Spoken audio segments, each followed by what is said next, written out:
কখনো কি মনে হয়েছে আমি কত দোয়া করি কিন্তু কেন যেন পাচ্ছি না?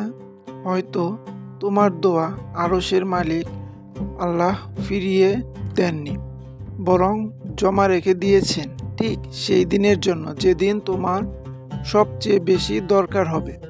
কোরআনে আল্লাহ বলেন, তোমরা হয়তো কোনো জিনিসকে অপছন্দ করো, অথচ তাতে তোমাদের জন্য কল্যাণ আছে। আল্লাহ জানেন, তোমরা জানো না। সূরা বাকারা। কখনো দোয়া সাথে সাথে কবুল হয় না, কারণ আল্লাহ তোমার ক্ষতি দেখতে দেন না। তোমার অজানা ভবিষ্যতের রাস্তা তিনি দেখতে পান। তুমি যে দরজাটা চাইছ সেটা হয়তো তোমাকে বিপদে ফেলবে, আর আল্লাহ তোমাকে ভালোবেসে সেটা বন্ধ করে দিচ্ছেন। রাসূল সাল্লাল্লাহু আলাইহি ওয়াসাল্লাম বলেন, বান্দার দোয়া 3 ভাবে কবুল হয়।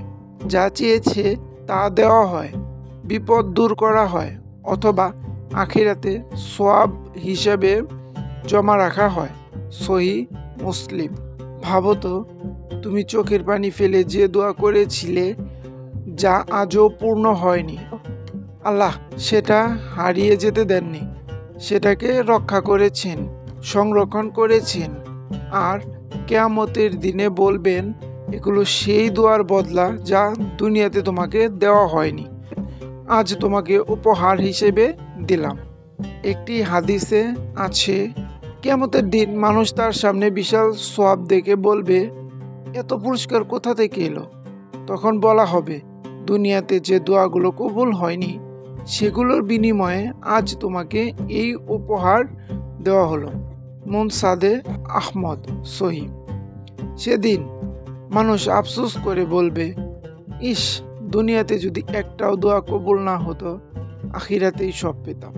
তাই কখনো ভেবো না তোমার দোয়া হারিয়ে গেছে। তোমার প্রতিটি আমিন, প্রতিটি কান্না, প্রতিটি শোকে কাঁপা শব্দ আল্লাহর কাছে জমা আছে। ধৈর্য ধরো, তোমার রব কখনো ভুলে না।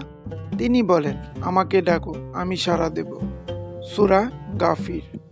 সাড়া তিনি ঠিকই দেন, কখনো এখন, কখনো পরে, আবার কখনো মৃত্যুর পর, একটা অনন্ত উপহার হিসেবে।